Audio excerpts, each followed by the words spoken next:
What's up, everybody? This is Around the Boards, episode 22 about to start. Just a quick reminder, next week, February 26th, 7 p.m. Eastern Standard Time, join us Around the Boards on our Facebook page. We are going Facebook Live to chat about the trade deadline and break it down with all the big names, big trades, everything going on in the NHL for this next upcoming week.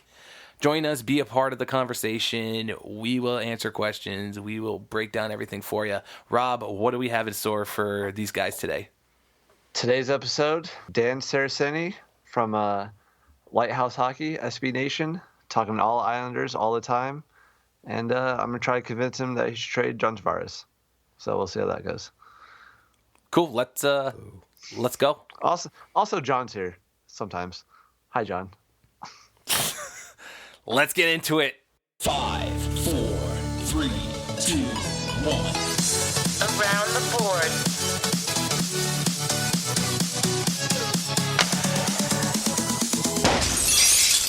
What's up, everybody? This is Around the Boards. Back at it again, joined here with my good friend. Only one friend currently, because Dunk's not here again. Joined here with Rob. Wow. Rob, say hello. What a great introduction. I don't know how I could ever follow that up. Thanks, Bez. I'm glad to be here and be your only friend, except for the guy sitting next to you. But whatever. Oh, by the way, John is there. Say hi, John. What up? He's filling in for Dunk this week because he's an Islanders fan, and we got a good Islanders interview coming up for you later in the show. So John's here to fill in, I guess, or just, I don't know, talk about John Tavares getting traded. So, Ooh, we will find out. Before we get to that, we're gonna do this little rundown here. It's called the faceoff. We're gonna give you some little notes we took over the past week of the rest of the NHL action. Basically, just stuff we want to talk about and air out here. So pretty much every week, Des is going to say fire AV until he gets fired. So go ahead and start it off, Des. Fire AV. Anyway, no. So I went to this past Sunday's Rangers game, Rangers and Flyers down at Madison Square Garden, and they lost absolutely. They just got their rear ends crushed. Lost absolutely. Yeah, they lost absolutely. They absolutely lost. They absolutely lost. Absolutely suck. Terribly. They got beat by the Flyers 7-4. And it was so funny. The guy in front of me during the national anthem, you know, there's like little breaks between certain lines of the national anthem, and you know, the national anthem. right. And so for some reason, you know, at Madison Square Garden, you know, the fans start chanting like "Let's go Rangers!" like in the middle of the national anthem. So there's this guy who was like one row in front of me. And in that break, he shouts, "Fire AV!" just like at the top of his lungs, and I just started laughing, and I looked at this guy, and I was like, my man, this guy. And then like I talked to him like after that, and I was like, dude, like, and we just started talking about the whole thing about firing AV, and he was totally on the same page with me, the same page as the rest of the Rangers fan base that wants Fire AV fired. The New York Rangers click. Yeah. Click up. Exactly. So, but so that was the one thing. You know, I went there, and still nothing's changed. You know, there's just problems when Nick Holden is on your first line of defense, because he's just a wreck. And well, he's taking the place of Shattenkirk, so. Well, Shattenkirk wasn't even on the first line. You know that? Shattenkirk was on the second line with Shea. No, I don't care, actually. Yeah, so anyway, so that ended up happening, and so that was my past weekend. But so your past weekend ended like every other weekend where you say fire AV. Right. Okay, got it. So except you're actually at Madison Square Garden. Right. So I'm at the point where Rangers aren't going to make the playoffs, and I think they're gonna end up selling quite a few players from their team before the trade deadline. Which don't forget, next Monday, February 26th at 7 p.m. we're doing a live podcast episode for everybody Eastern to check time, out. 7 p.m. Eastern. Yes. So check that out. So I believe the Rangers are gonna sell quite a few guys. I see Ryan McDonagh going. I see Rick Nash definitely going. Nick Holden possibly. I heard we're in talks of things. Zuccarello. And, So everybody. and yeah, exactly. Zuccarello too. And so they're in that rebuild stage now. And Lundqvist says he They're going doesn't. for the free agents. Right, and Lundqvist says he doesn't want to go anywhere. He wants to retire a Ranger, and I believe what Henrik Lundqvist says he'll get because he's Henrik Lundqvist. So And he might retire at the end of this year because his team fucking sucks. I don't think he'll retire, but they just have to rebuild and get that team going before his time runs out because that's happening very quickly.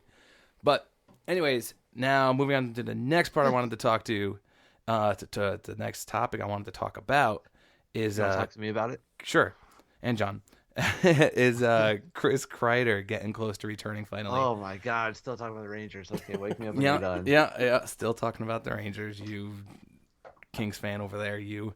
So Chris Kreider recently said in an interview that he's ready. Obviously, that's a different story.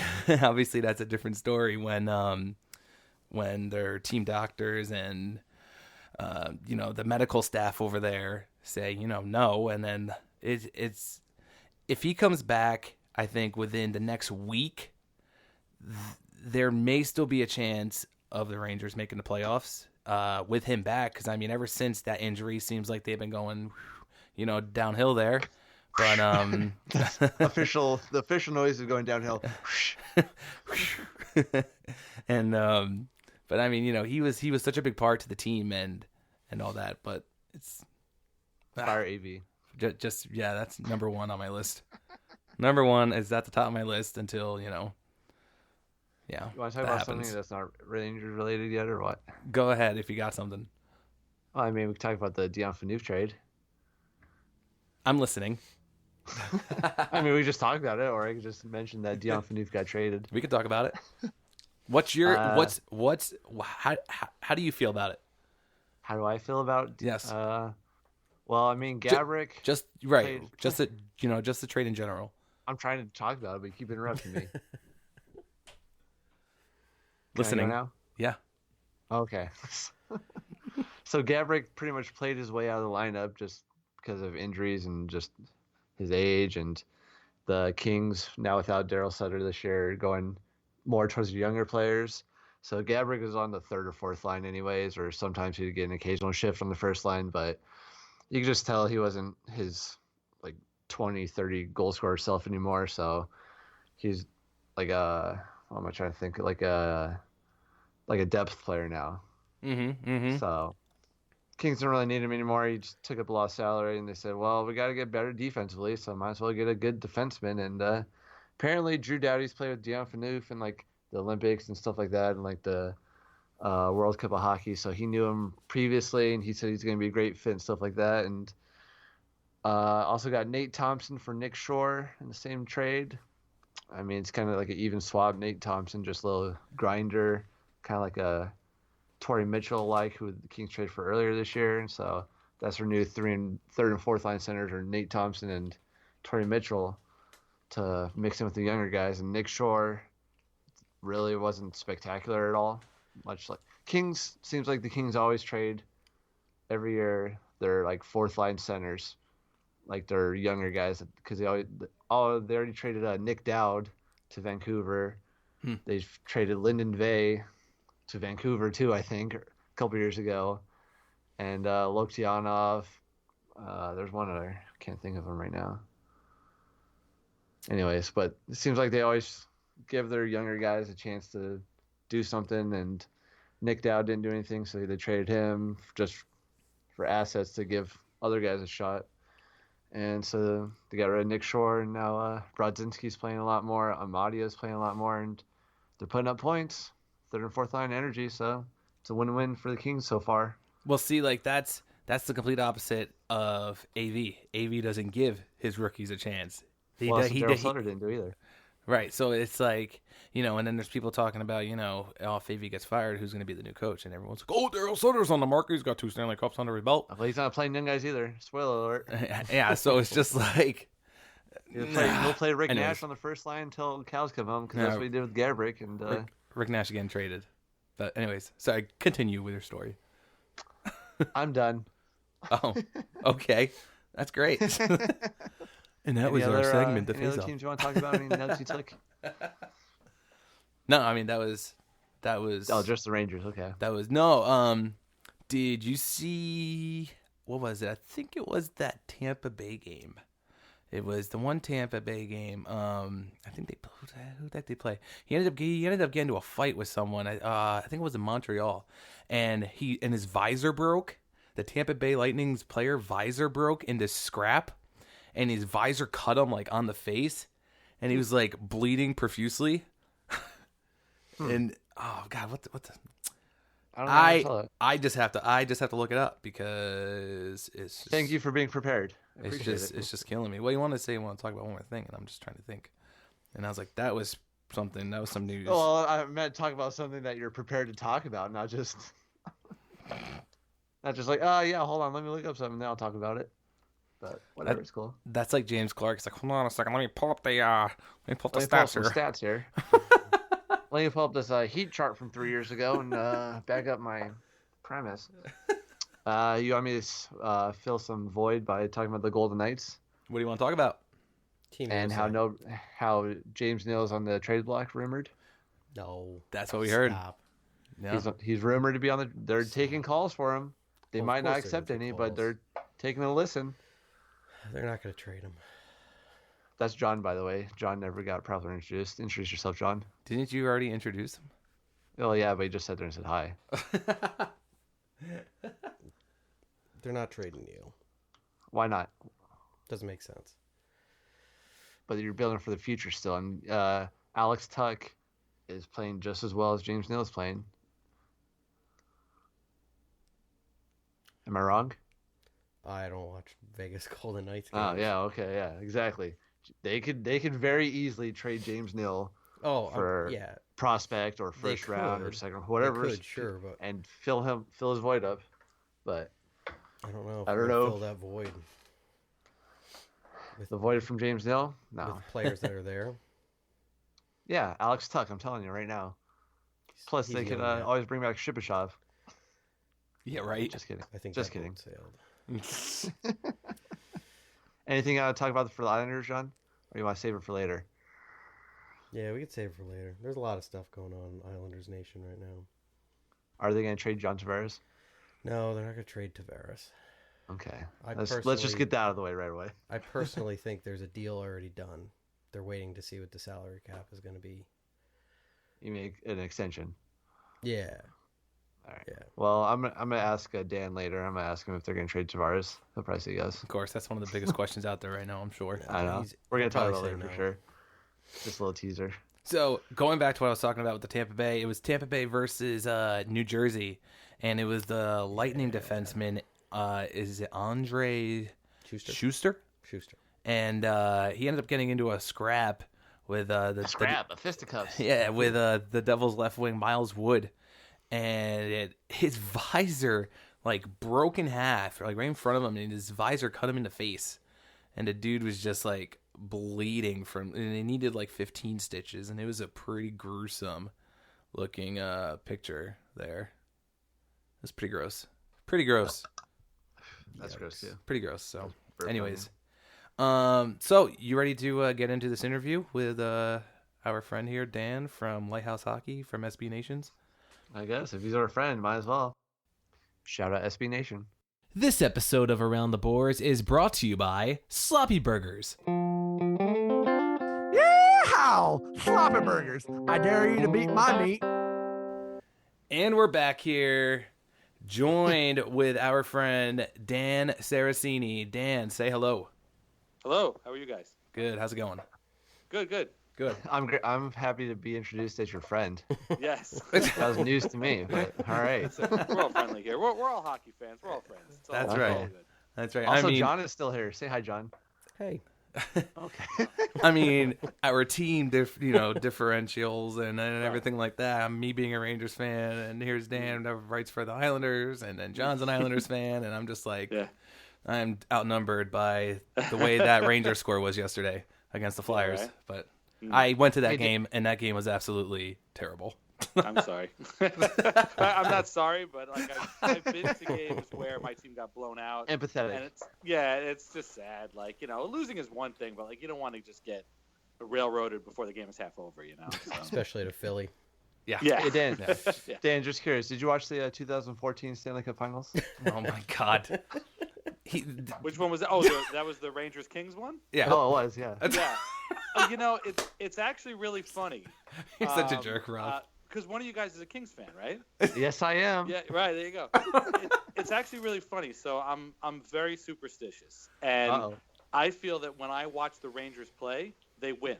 So I do my best to never ever watch the Rangers. So and I'm not joking. This has gone on for years. I don't even know why I started thinking this. So they get to the finals, and like normally, I mean, I'm a huge hockey fan. I watch the finals no matter who's in it. Right. Not that year. I literally didn't watch a minute of that finals, and I was just checking my phone the whole time for Game 5, going, "Come on, just lose."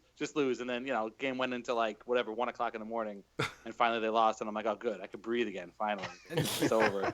I can go back and watch the highlights now." But yeah, I will not watch even Islanders Rangers games. I never watch them. I just wait for the score and hope the Islanders win. And actually, they've been kind of lucky lately, so it hasn't been too bad. But yeah, it so seems far, like my plan Last has 2 worked. seasons.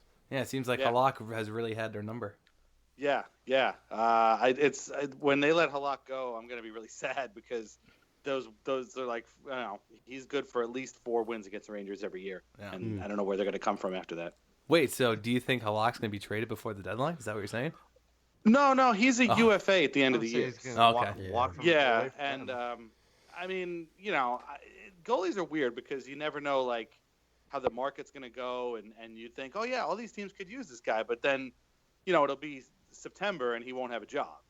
I don't know I don't see anybody like ready to pounce on Jaro Halak, but I feel like the Islanders, they need that money hopefully to sign John Tavares, so that's $4 million right there. They can just give right to him, and they've got Greiss signed, and they've got some kids in Europe that I don't know, they want to hope to get over here. I don't know if it's going to happen, but that's the plan probably. We got that Russian kid too, right? Yes, they got right. He's Ilya Sorokin. Yeah. He's got like a couple of years going. Who the hell knows how KHL That's the contracts even problem. work? Some guys come over here, some guys don't. Some guys go over there. They never heard from again. Nobody knows how it works. So maybe he can come over here. I don't know, but they've got a kid named Linus Soderstrom who plays in Sweden, who's hurt right now. He's actually in Brooklyn, or he's on Long Island getting treatment for whatever is hurting him. But he's a possibility, but he's still young enough to play in Bridgeport. So they might need another goalie, and I don't know if it'll be Halak, but it would be a shame because I've liked Yaro's he's kind of hit or miss. Sometimes he gives you greatness. Sometimes he just sucks like he did today. But he's been pretty good for them, and he's been a staple for them for a little while. So, and he's great against the Rangers. So to me, that's reason enough to sign the guy. Yeah. Yeah, plus you want to sign him for $4 million anymore. Yeah, yeah, right. Yeah, that's the thing. I don't know how much more he's going to make. He might end up signing for $1 million with somebody. So who knows? Probably. Yeah. Who knows? Halakness monster, my favorite. Anyways, moving. You talked about you gave a little hint at re-signing John Tavares. You said there's $4 million for him. Right. Any updates, or is he going to get traded? No. Well, he's definitely not going to get traded. Told Garth you. Snow came out and said, "I ain't trading this guy," and that's not a surprise. He was never going to trade him. No, there's nothing. There's been nothing new. Tavares is like a robot, and I mean that in the best way possible. He's like a Terminator. This guy is so laser focused on hockey that when he says, "I'm going to take it at the end of the season and I'm going to evaluate everything and I'm going to sign up, make my decision," then I totally believe it. And he's had a great season so far. He's got 30 goals. He's like nearing a bunch of career highs. But he keeps saying the same thing. He's going to evaluate everything at the end of the season and make his decision when the time is right. The team is giving him all the time he needs. I don't know what that means. Every day I have a different answer. I wake up sometimes and I'm like, there's no way he's going to re-sign. This is stupid. It's stupid to keep playing for this team. And then other times I'm like, he can't re-sign he can't go anywhere else. He's got to re-sign here. He's John Tavares. They're the Islanders. Like, he's got to stay. So I don't even know. They are going to have a lot of money coming off the books. So they can just, if whatever he wants, he'll be able to get it. For a while, it seemed like Josh Bailey was probably just going to walk at the end of his contract, but now he looks like the kind of guy you want to re-sign. He and Tavares and Anders Lee play really, really well together on the top line. And they went from having to sign one top liner, to maybe having to sign two now. So, and I've heard some reports that Tavares is kind of waiting to see how that works out when, if Bailey gets re-signed and he's happy with it because that's his buddy, then he'll, that'll help him re-signing him too. But, it's going to be a very strange offseason. There's going to be a lot of news coming out. And right now they just want to try and make the playoffs. And, losing 5-2 to Minnesota in a matinee game is not a good way to get that done. But that's what they did today. So our buddy John over there, he already thinks that there's a behind the doors deal going on where the Islanders already re-signed Tavares, but they're just waiting to announce it to see where the salary cap. You know what? Honest to God, I've never met you guys. I've never talked to you guys before tonight, but you're still our friend. Hey, how's it going? And I have actually had that same exact thought. I swear to God that they're just waiting for. There's a board of governors meeting, I guess, in a week or so, and I'm wondering if that's when sort of the cap number comes out, and they would probably say something. And I've heard stuff like that before, he's got a handshake deal with the owners, and he's always said that communication is good, and they bring him up to speed on all the arena stuff. What was happening with Barclays Center, and when the team was announced that they were going to play a few games at Nassau Coliseum, normal thinking people like us were like, oh my God, this is the stupidest thing I've ever heard in my life. But he goes to the press conference and he's smiling from ear to ear. He can't wait. He's like, oh man, this is going to be awesome. I can't wait to get back here. And even Anders Lee is like, some of us wish we could play 41 games here at the Coliseum. So that seems like a good deal, and he seems to really like it. It's 10 minutes from his house, so he can just pop in and play a game, and it's just like a piece of cake for him. So yeah, I mean, that's what I'm saying. Sometimes I think, oh man, this is the perfect situation for him. He's going to have a lot of money. He's got his friends here. His family's all here. He loves it. He loves it on Long Island, and so there's really a lot of reasons for him to stay. But then you read something about how San Jose is clearing their books so they can take a run at John Tavares, and you think, yeah, I can kind of see that a little bit, maybe. I don't know. They're going to give him a lot of money. Now, San Jose's probably got some nice suburbs, too, that he can go hang out at. So, I don't know. San Jose sucks. Yeah, I mean, I don't think he'd be any closer to a Stanley Cup with the Sharks than he was with the Islanders. At least the Islanders scored a shitload of goals, But it's, I don't know if the Sharks would do any better. But, it's just like that. Every day is something new. I keep an encyclopedia at Lighthouse Hockey where I write of John Tavares free agency stories. And I'm on my second volume now. The first volume was 25,000 words.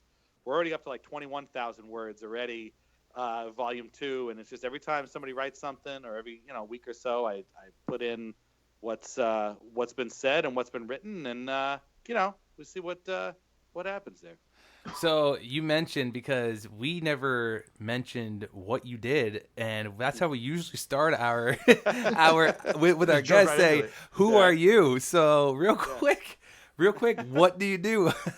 I write for lighthousehockey.com. We're SB Nations Islanders site.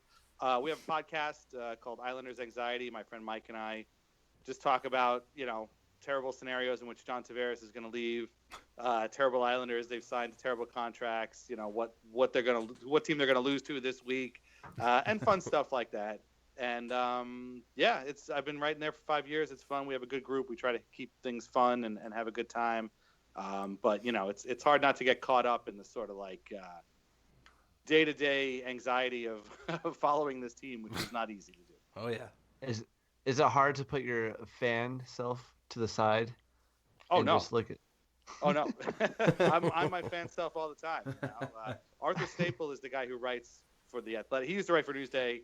He writes for the Athletic now. Newsday is the Islanders' hometown paper. They have got a whole bunch of people there. That's their job, is to not be fans. My job is to be a fan and just kind of every time this team swings in wild directions, I'm always like, oh my God, this is the worst thing ever. And I don't know why anybody. I also have a Twitter account. I'm on Twitter as Culture of Losing. I don't know why anybody follows me, because all of my Islanders tweets are the worst ever. So, but people do. So hopefully one day I'll be able to change that Twitter handle, but or maybe I'll just keep it for grounding purposes. So John, how do you feel about that? You feel pretty much the same way he does about being an Islanders fan? Yeah, it's been tough. Yeah. Started in 2000 right. with the the really good defense, Hammerlick, Janssen, a coin. I'm And then thinking, it's like night and day man. difference between now and then. Yeah.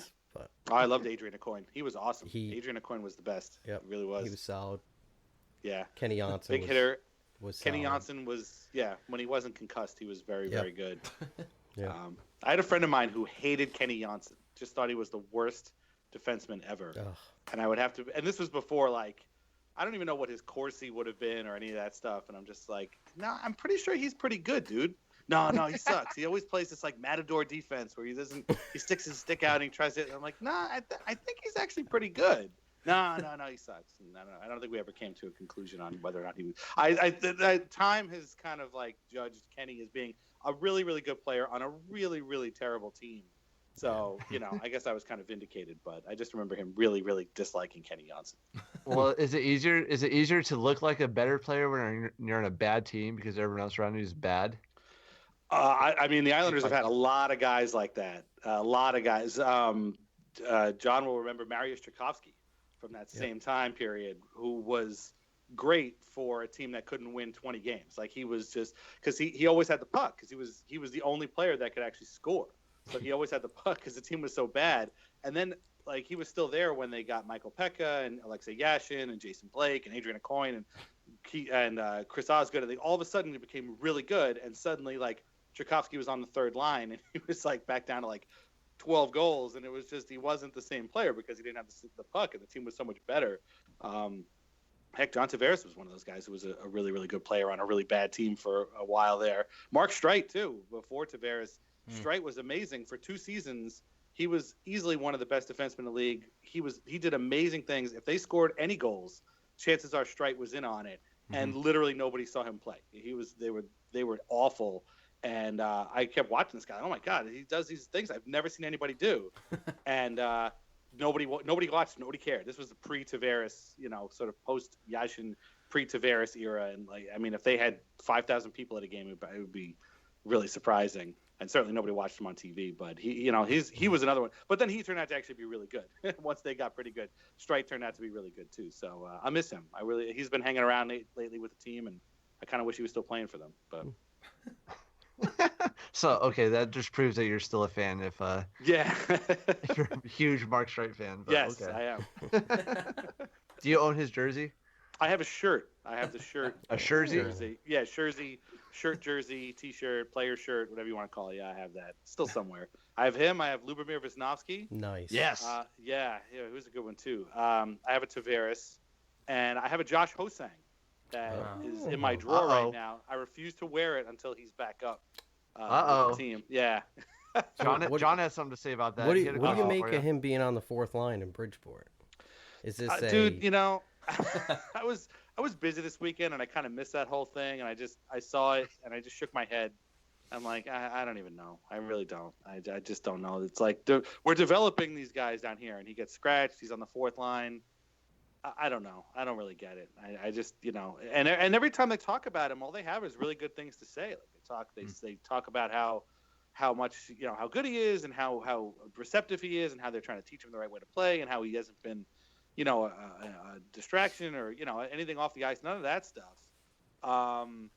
But you see him playing on the 4th line, and you're just like, man, what is going on out there? And meanwhile, the Islanders' 3rd line and 4th line have been a tire fire this season, and you're just like, Josh Hosang can't be better than these guys. They finally benched Jason Chimera, but it was he was the number 1 target of. You're telling me that Jason 2 goals and 60 games Chimera is better than Josh Hosang? I don't really get it. So he's a great kid. I want to see him play. I want to wear my shirt proudly, and I hope everything works out. But it's been not a great season, unfortunately, for him. I got 2 things to say about that. Right. Number 1 is Jason 2 goals in 60 games Chimera is the greatest nickname I've ever heard. And number 2, I want to check my numbers on that. I'm almost. It's actually less than 60 games, but I think you're hyping him up too much. I think it's like 1 in 48 or something like that. Something like that, yeah. But also, I think maybe is the management just trying to up-talk Hosang, try to get his trade value up there so they could ship him off somewhere, like maybe LA. It's funny. I don't have like sources or anything, but my assumption is that, they moved up in the draft to take Ho-Sang in the first place, and he came into the draft with lots of character questions, and honestly, none of it was really founded. Some of it might have some ulterior motives that were less than on the level. But for whatever reason, he wasn't really seen as a guy that a lot of teams wanted. And the Islanders moved up. They traded a couple of picks, and actually he was drafted with a pick that had once belonged to the Rangers, that the Rangers had sent to Tampa Bay in the Ryan Callahan trade. And Garth Snow made a trade with Steve Yzerman, got that pick, used it to take Josh Ho-Sang. And so my assumption is that, if nobody else wanted him at the draft, and here he is, a couple of years later, and he's in the AHL and not really burning it up exactly. I don't know who's going to want to trade for him, but I don't know. I mean, Garth Snow, with him, you never know. It's possible that he could be traded. I didn't expect. Nino Niederreiter complained about being in the minors, and he was traded. So Josh hasn't complained at all, and you never know. But my guess, hockey guys are kind of like really closed-minded, and my guess is that if Josh can't make it work with the Islanders, he's going to go play in the KHL or something like that, because I don't think anybody will trade for him. But I mean, who knows? And if he got traded anywhere, LA would be perfect, because then he's out of sight, and I can enjoy him on Game Center at 10:30 at night. And I'd be like, oh, that's awesome, good for him. I want to see him succeed out there, and it's not like to the Devils or Bruins or something. I'll take him gladly. I'll gladly take Josh Ho-Sang right now. So, Dan, speaking of the younger guys and the rookies, so to say, I want to talk about rookie Matthew Barzal. Yes. Yes. That guy sucks. Wow. I'll take him too. If you guys Oh, no, he's not going anywhere. He was. Where'd this kid come from? Yeah. I'll tell you where he came from. He comes from Colquitt, British Columbia, which is now it's in Canada. That I know very well. Yeah, very much. Yeah, definitely in Canada.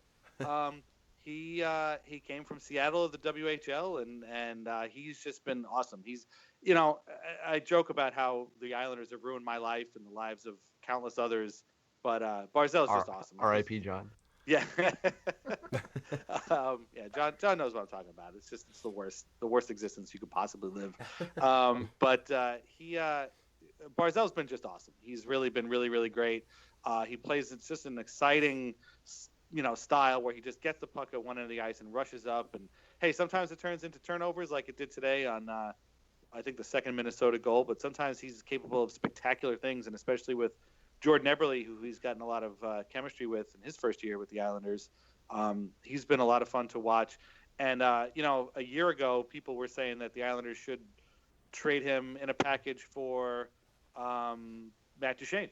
And now that's preposterous. I wouldn't trade Barzal straight up for Duchene, let alone in a package for him. So He's been awesome. And honestly, he's transformed the Islanders this year from, a team that, might have been sort of okay to one of the highest scoring teams in the entire league. And that's pretty much because he's really good. He's got, 60 some odd assists, and he allows Tavares' line to be even better, because now you can't cover them both.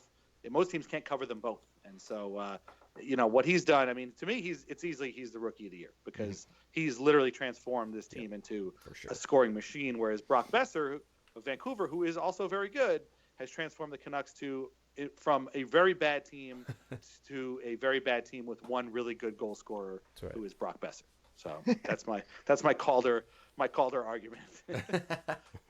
You said something about Jordan Eberle there. How do you feel about that trade for Eberle for Strome? Great trade. I like it a lot. How's that working out for you? Pretty good. Pretty good. And I like Ryan Strome. I was excited the Islanders drafted him. He came in as a goal scorer, and he continued to score goals even after they drafted him, playing surprising. Niagara. Yeah, in junior. And then, he came up, and his rookie year, he was really good. He had 50 points. And again, he seemed like sort of what Barzal is now, like that second-line guy, kind of like, give you a second scoring option besides just John Tavares and whoever he's playing with. And then the next year, he just fell off the face of the earth, and you thought, well, maybe this is just a one-year thing. And then the next year was the same thing. That was last year, and he played better under Doug Waite, but ultimately this is a trade you would make every time. And watching the Oilers Oilers writers twist themselves into knots, being like, well, it was about the salary cap and Strome could be this, that, and the other thing. It's like, nah, this is a trade you guys lost. Like, It's okay. It's all right. It happens, but it happens to the Oilers a lot, but it happens. And I hope Strome works. I hope things work out for him ultimately, but I think Eberle's happy to be on the Islanders, and I'm certainly happy he's there. And Matt Barzal is certainly happy he's there too. Can we just talk about the Oilers trades for a second? Like, they gave up Taylor Hall and Jordan Eberle, and now they can't do anything. Yeah, so. They can't do anything, and they gave up the picks that turned into Barzal and Anthony Beauvillier, who's playing for the Islanders too, who's got, I think, 14 goals this year too, for Griffin Reinhart. Who's now on the Vegas AHL team. Well, he's I was gonna say, I couldn't remember. He's in Chicago Wolves, the AHL right now. So that trade worked out really well. But that trade worked out better for the Islanders than the Strome for Eberle trade. So if I'm Peter Chiarelli and I see Garth Snow's name on the caller ID, I'm not picking it up. Yeah, I think we've been down that road too many times. Unfortunately, I mean, I would love for him to, but I don't think Garth's going to go to that well anymore. I think he's trying to kind of tap it out a little bit. So now, nice little segue here. Speaking of Garth Snow, how about the what was that? The petition that people were getting together? It's a billboard in the hot seat. Yeah, a billboard. It was a billboard. So a bunch of folks got together and decided they were going to put up a billboard right outside Barclays Center that said "Snow must go." Which is what people have been chanting at Barclays. And, one of the surprising things about it to me isn't that people would want to put the billboard up or that people would pledge money to the billboard. It's how cheap a billboard actually is, because it's apparently only like $2,500 to put up a billboard in Brooklyn, of all places. I mean, I lived in Brooklyn, and nothing is cheap in Brooklyn, but apparently a billboard is pretty cheap. So, I mean, all this time, who knew? But yeah, they made money. They made enough money for the billboard in literally 3 hours. I mean, probably less, but I'm going to say 3 hours. They made so much over the course of 2 days that they decided to put up 2 billboards. And then I don't know what the other one was going to say, but then they decided that the overrun was going to be donated to Anders Lee's charity. He has a cancer charity that he plays Can Jam in the Can Jam game. They did that today, and they were going to donate the money to it, the extra money to it. And Lee, came out on Twitter and was very, very nice. And, I give Lee a lot of respect for saying this. He's like, I really appreciate the money. Islanders fans are very passionate. We love that passion. I would love to accept the money, but I can't accept money from a my project GM fired. that wants to get my GM fired. Exactly. And so, they ended up. It's like dirty money. It's like, ooh. Pretty much. Yeah, pretty much like money from a bank robbery, So they, I'll take it. They ended up donating the money to the American Cancer Society, and actually it's funny because Lee, it's some other people sort of tweeted out, well, if you want to donate to Lee's charity, you can, and he ended up making a lot of money through that, although not from the Garth Snow billboard account. Just for the publicity of the account. Yeah, pretty much. Yeah, exactly. Yeah, it was a big story for a while there. As far as Garth being on the hot seat, it's funny you mentioned that because apparently the scuttlebutt is that he was given either very, very long or somehow open-ended or indefinite forever contract by former owner Charles Wong that might have a large buyout, aspect to it that the owners might not want to give up. So whether he's on the hot seat now, I can't really say. My guess is no. If John Tavares doesn't sign, he better be, because that's really not a great message to send to his fans, like, oh, hey, our best player left, and now we're going to bring back the whole crew that made that happen. So, again, maybe he does, maybe he doesn't, but if he did, that's what I would do. They're in a tough spot right now. I don't know if he would get fired right now because, the trade deadline's a week from today, and probably not the best time to fire your general manager and bring in somebody new. But it's pretty demoralizing. I actually do like a lot of the things that Snow has done. We just listed them. Eberle, drafting Barzal, even drafting Ho-Sang, for all the grief that, and Leddy and Boychuk, he got them both in the same day and didn't give up a single guy off their roster. That's right. And the one player he gave up, the Blackhawks just traded to Ottawa. So, he's done some really, really, really good things, and he's gotten these guys to kind of play, have pride in the Islanders. But he went from being a guy who took risks and gambled and tried to, make these big home run swings to being a guy who, is kind of atrophied over the last couple of years. He hasn't really done anything. They made a run in the lockout season. The next season, they traded for Thomas Vanek when they needed a goalie. They traded for Thomas Vanek. That didn't work out. The next year, they got Boychuk, Leddy, Grabowski, Kulemin, Halak, and it was like, oh my God, Garth is back. He's doing all this crazy stuff. And then since then, outside of like signing Thomas Greiss and making the Eberle move, they haven't really done anything, and the team is kind of atrophied a little bit and stagnated. And it'd be nice to see him make another home run, but he said he's not going. He's got 2 extra picks, first and second round picks from the Travis Hamonic trade, and it sounds like he's not going to use them on a rental. So I wouldn't expect much from him at the deadline. But I don't know. They really should try and make the playoffs with John Tavares, assuming that he doesn't come back. And I don't know. It's you want to see changes made because it's been 12 years now, and they've been kind of running around the same hamster wheel for a good portion of it. And but I can't say for sure that would actually happen, which is kind of a shitty place to be.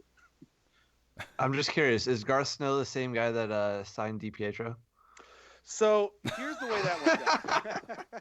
The answer is I was just thinking about that contract. John knows what I'm talking about. One of the worst aspects about being an Islanders fan is there's a story for everything. There's an explanation for everything. There is no there's no like, oh yeah, just like a quick explanation. Everything involves a story that goes back years and years and years.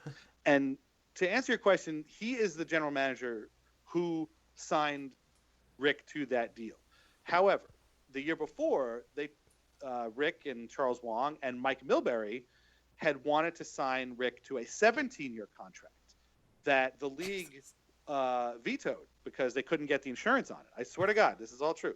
They couldn't get insurance to cover it. So they vetoed that deal. And a year, Rick played, and then a year later he signed. Mike had been actually kicked upstairs, and then eventually was just left. I don't know if he was fired or he left. Garth had taken over after Neil Smith had served for 40 days as the team's general manager, and one of Garth's first moves was to sign the contract, but really the details and the parameters of the contract had been hammered out more than a year before. And I mean, at that point, Garth had just taken over the job, and I don't think he's going to tell his boss, who had given him the job, no, I think this is a stupid idea to sign a goalie to a 15-year contract. So the answer is yes, but I kind of personally give him a pass on that. Didn't really work out, to say the least. I remember when they signed it, I said to a friend of mine, the price isn't too bad. I appreciate Rick's loyalty to the team, and it'll be fine as long as he doesn't get hurt. And, well, we all know what happened. I totally jinxed him. Absolutely. And then, again, 6 months later, I was watching him in the All-Star game, and he makes a save in the shootout. I'll never forget this. I was working at the Associated Press at the time, watching it on my little monitor. He made a save in the, breakaway shot competition on Marian Gaborik. One of the gimmicks. The Wild. What's that? So one of those gimmick things. Yeah, one of those gimmick, skills competition thing. He makes a save on Marian Gaborik, who was still with the Wild at the time. And he goes over to the bench, and he says to somebody, I think I messed up my hip, because he was wearing a mic for ESPN at the time. He says, I think I messed up my hip. And they laughed it off. It wasn't a big deal. And that was the beginning of the end. It was the beginning of the next, 6 years of rehabs and injuries. And I'm in the best shape of my life. And then more injuries. And then he's coming back. And is he going to come back? And oh my God, it was terrible. And they were stuck. They were stuck in suspended animation because they never knew if he was going to come back or not. So they never really got another good goalie. And, how many years they lost doing that, I have no idea. Right. So real quick, just have to ask you now. I hate you so much. So now, do you, it's just yes or no, do you agree or disagree with the fans and Garth Snow and that whole ordeal? Are you for Snow to go? You worded the question so weird. Yeah, it took me a minute to. I wrote at the end of last year that he should have lost his job at the end of last year because they missed the playoffs, and a lot of the reason why I felt were due to self-inflicted wounds. or self-created mistakes. They had 3 goalies for no reason because they didn't want to send the guy JF Berube to the AHL because they thought he was going to get picked up on waivers, which quite frankly wouldn't have happened. Their bottom 6 was not really great. They didn't really make any changes outside of firing Jack Capuano and naming Doug Waite. And they didn't make any changes during the offseason. And so my thing was he should have lost his job at the end of last season. I am one of that thinks that they do need a change. I really do. Would I contribute to a billboard to voice that concern? Probably not. I did not, because quite frankly, the billboard is not going to move the owners, John Ledecky and Scott Malkin, to make that change. Like it might get their attention, but ultimately I don't think that that's going to be like, oh my God, they put up this billboard. We need to do something and fire this guy. I don't think that, this isn't like The Simpsons. It's not going to happen. So, I think Garth has done a lot of great things. I think he gets a lot of criticism that maybe isn't warranted, or he gets a lot more criticism than he probably deserves. But, man, after 12 years, 1 playoff round, it's tough, man. Right. I mean, Ken Holland is taking a lot of heat in Detroit, and he's won 2 or 3 Stanley Cups. I don't even know how many. So, Garth Snow hasn't even approached that kind of success, and after 12 years, it's enough already. And I appreciate all he's done, I really do, and I don't want him to get fired, but I think that he could get kicked upstairs and be replaced by somebody else, or get fired, whatever. Just get a new voice in there. Well, Des was just wondering because he was going to see if he had to put out a billboard to say fire AV to see if that would work. 'Cause that's all he ever talks about. Don't even get me started. You know what you need? You need to get Charles Oakley to try fight James Dolan for the right to fire Alain Vigneault. I like Vigneault. I think he's a good coach, and it cracks me up to see. That's because he's not a coach of your team. Yeah, I do feel that way. But no, seriously. I mean, I watched Jack Capuano for years, and Jack is the nicest guy ever. I really, I wanted to go fishing with Jack and just hang out with him, and I'm sure he's a really, really, really nice guy who knows a lot about hockey, but. I just couldn't take it. Once they fired him, I just couldn't take it anymore. For his own sake, I wanted him put out of his own misery. And I don't know, Vigneault seems like a much better, smarter, more tactical coach who just hates young players and loves Tanner Glass. And I don't know if my team went to a bunch of Eastern Conference Finals, I wouldn't mind having Tanner Glass on the team, but. Whatever. So I guess 6 of one, half a dozen of another. No, let's not talk about Alain Vigneault. No, whoa. Just let me go 1 minute into this. No, so here's the thing that bothers me the most, all right? And it's the most recent thing. It has to do with Shattenkirk's injury. So, Shattenkirk said he knew about the knee issue even before the start of the season. He knew about it back in September. And... which means, they had to have run physicals and stuff like that when they first picked him up on Shattenkirk. Right. So the coach and the medical staff had to have known about his injury and had to have known about his knee problems, right? Because why wouldn't AV be like, no, listen, we're going to get this taken care of for you before the start of the season, and then you have him healthy for a run to the playoffs. He could have been healthy right now and helping his team try to make the playoffs when they're sitting 3 or 4 spots out right now. That's the thing that bothers me the most, really, about it. And I mean, there's so many. There's a whole list. I got list on list on lists of things that bother me about the way AV and asset management and and all that. But it's I hear what you're saying, and that is a terrible. That is terrible asset management, and you wish that he hadn't done that. I will say this, and I'll use the Islanders as an example. I don't think that's sort of just specific to Vigneault. I think that anybody who's gonna, what is Shattenkirk making? He's making $6 million a year, $7 million a year. Right. This is their big free agent acquisition. He's playing no matter what. Right. And it's only until the season goes off the rails that they can finally. Sit him down as he should. Which is what they did. What's that? I said, which is basically what they did. Yeah, pretty much. I think it got bad last year, enough that he couldn't the Islanders had signed Andrew Ladd to this huge $5.5 million a year. They let Kyle Oposto go and basically gave the same contract that he got for Buffalo to Andrew Ladd, who was coming, from Chicago and, the culture of winning and blah, blah, blah, and all that stuff. And Ladd had, 2 goals through Christmas or something like that. He was terrible. And we're like, oh my God, we just yelled out how much for this guy? So January, actually it was Martin Luther King Day. The Islanders won in Boston. The next day they fired Jack Capuano. So it's like mid-January. And they replaced him with Doug Waite, and literally the next day, Ladd goes on the IR with an injury, and he sat out for 10 days or so, and he came back and he played great in the second half, and it seemed like the same exact thing you're talking about. Like this guy was, they did a physical on him, but he was probably hurt at the time. But hey, you just shelled out this much dough for this guy. He's playing no matter what. I mean, they were going to put him on the line with Tavares. He clearly wasn't working there. And they were going to play him, and it wasn't until they kind of hit the reset button that, okay, well, we just fired the coach. Now we're going to make a bunch of changes. You know what? Have a seat, get better, come back, and we'll see what happens. And he came back, and he was great. And he was out recently too, again with the back issue. So it's clearly a chronic thing, which kind of sucks. But I that is annoying. And I thought the same thing you thought. Like, if this guy was hurt, why wasn't he sitting back in October? Why wasn't he sitting back in November? Just get it over with.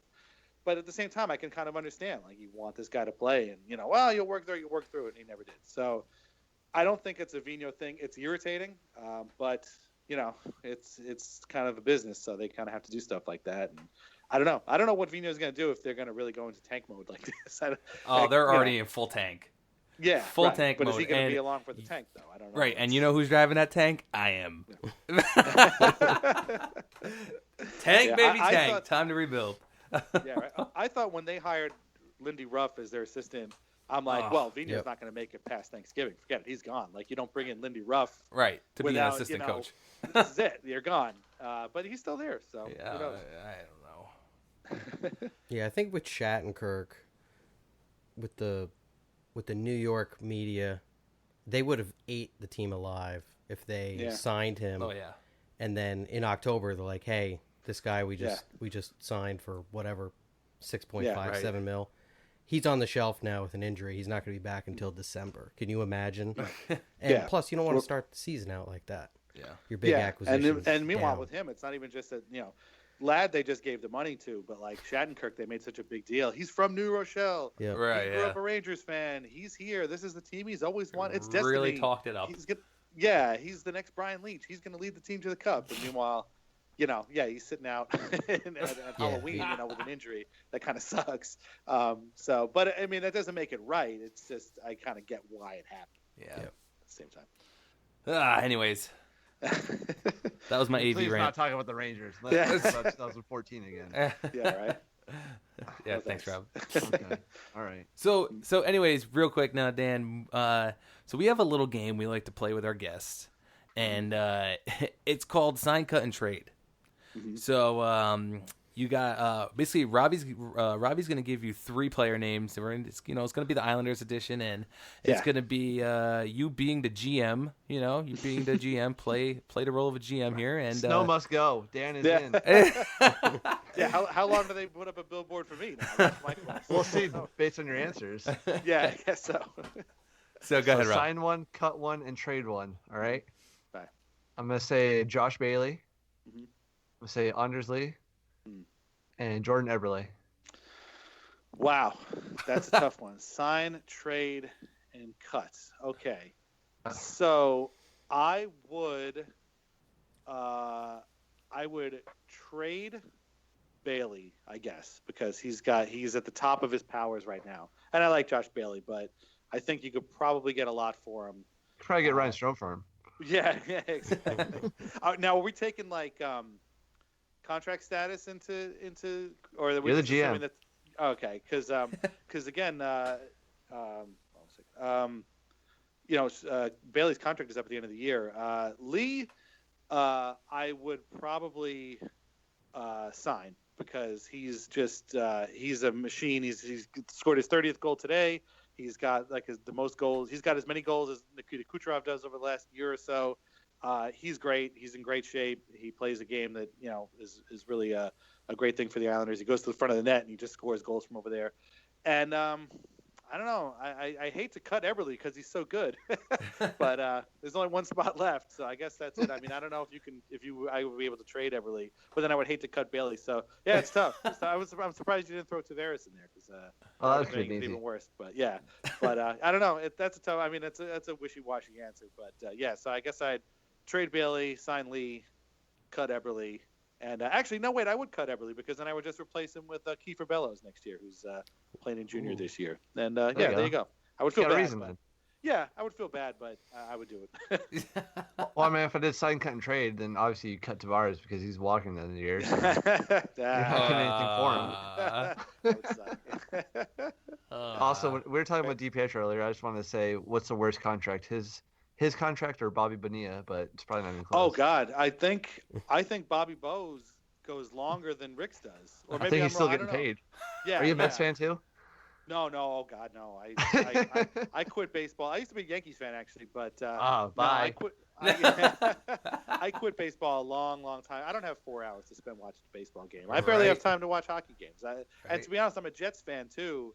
But I just don't care anymore. Like, they've just beaten me into submission. I just, I tune in every once in a while. Yep. If they're playing, it's fine. Whatever. I don't care. Just whatever. Geno Smith, I think, was my breaking point. I can't watch this guy try and throw the ball anymore. This is just the worst. So Islanders are nothing. Geno Smith's starting quarterback in the other New York team, isn't he? Yes. And when they signed him, my first thought was, have these guys watched the team that plays here on the Sundays that they're off? I don't understand. This is very bad. But yeah, hey, whatever.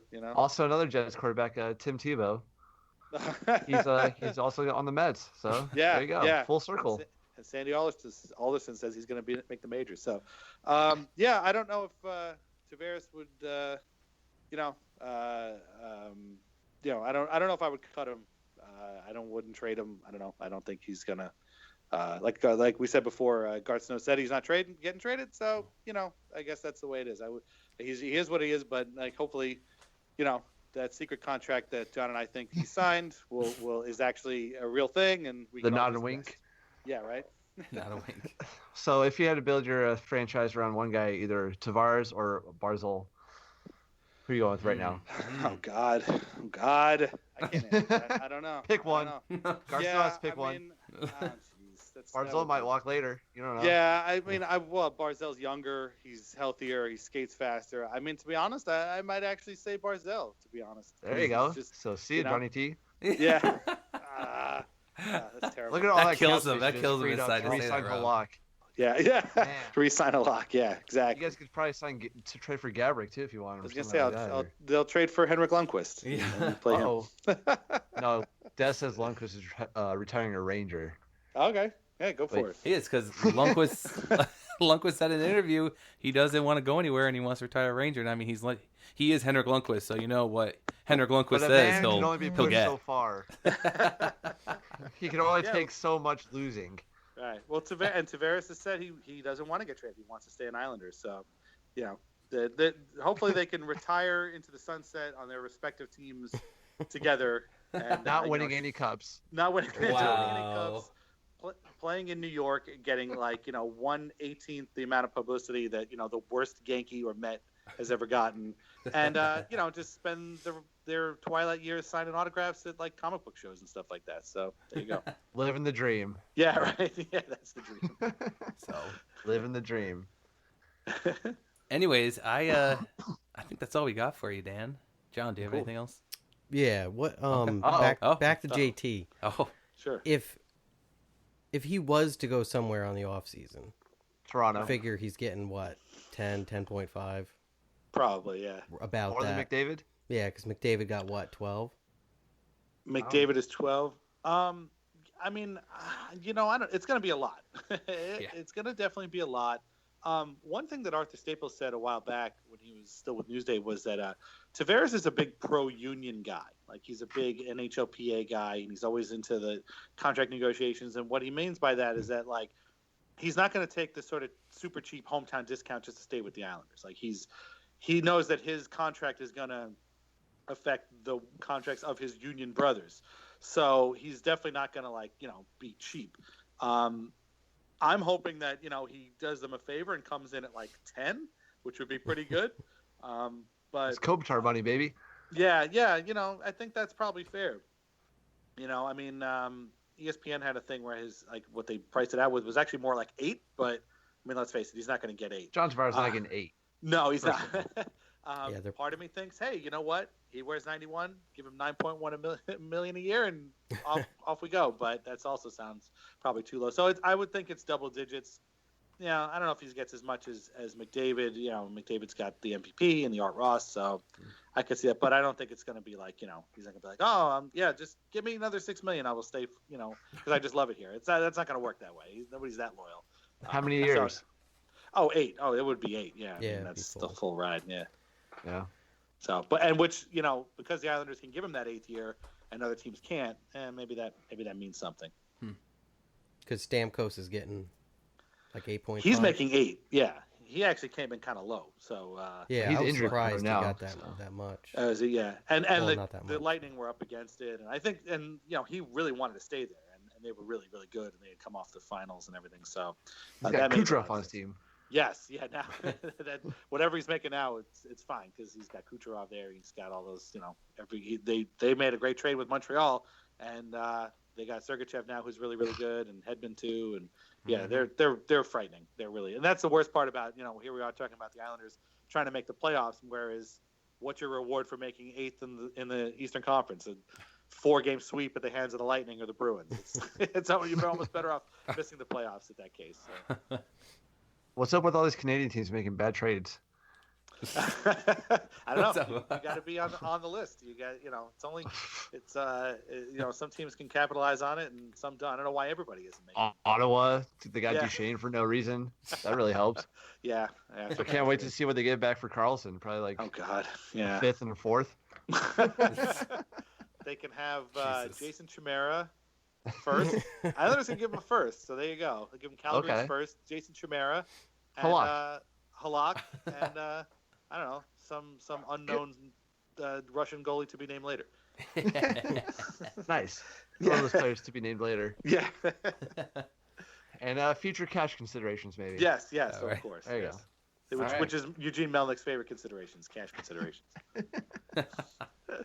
So if JT was to walk, here we go again. Figure 10 mil, what teams could even fit that? I mean, that's my sticking point. Teams will make moves. Right. Well, that's the thing that actually works in the Islanders' favor, and like Art Snow deserves some credit for that. Is he's structured the roster in such a way that all that money does come off the cap this year. So he is going to have a lot of money to throw at JT if he wants it. Again, the Sharks I've heard are clearing out cap space. The Leafs are not among the teams that are going to have a lot of cap space. Yeah, they're not going to be able to afford it. No. Who else could even? The Habs are actually going to have the Habs actually have a lot of cap space now, and every week or so there's another. Maybe Mark Bergevin's getting ready to take a run at John Tavares, and I'm like, yeah, maybe not. So I don't know. But there's not a lot of teams that can do that. So that's another point in the Islanders' favor is that they are ready. They've been ready for this now for a while, maybe too ready, in that they're taking too much time to kind of consider this and not just getting better and trying to win a Stanley Cup with this guy. Yeah. Will the Islanders win a Stanley Cup if John Tavares is on the team? I hope so. It'd be nice. It'd be nice before I die to see that again. I was a little young when they were in their dynasty phase. I was kind of more of a post-dynasty guy. I mean, I've seen all the videos. I own the DVDs of them winning all those cups. So it would be nice. And sometimes I wonder if this is going to be like a Ray Bourque situation, where he plays brilliantly for a team for 22 seasons, and then the year he retires, they win. Hopefully, he doesn't get traded to Colorado and they win there, and they retire his number after 2 seasons. Hopefully, but I don't want to see him, 40-year-old John Tavares lift the cup for the Islanders and then say, "I'm retiring." I guess Lanny McDonald probably did the same thing, but I would really not like to see that. But if that's the way it works out, I'll take it. Awesome. So, what do you got? So the Golden Knights have a cup in 1, and Islanders have a cup in 40. Wow. Anyways, that'll wrap it up for us. So, Dan, I know you plugged your Twitter account earlier. Do you want to plug it again here? Sure. It's Culture of Losing. If you want Islanders and movie opinions, be my guest. Sign up. But the movie opinions are always more positive than the Islanders ones. But that's where you can find me there. And then you can read my stuff at Lighthouse Hockey as well. Awesome. So, Dan, thanks for taking your time out of your evening here to come join us here on Talk Islanders Hockey and all that stuff. And we appreciate it, man. No problem. This was a lot of fun. Cool. And we'll ask you back when they fired Garth Snow. So. Yeah, right. Yeah. Or when John Tavares gets traded, whichever comes first. Yeah. Either way, I'm sure I'll have a lot to say. So there you go. Exactly. All right. No, this was a lot of fun. Thanks. Cool. And all right, thanks for coming on, buddy. Thanks, man. We'll catch you later. Bye. All right, and that was Dan Saraceni from Lighthouse Hockey, and that's the SB Nation, that's the Islanders blog there. So thank you again, Dan, for joining us.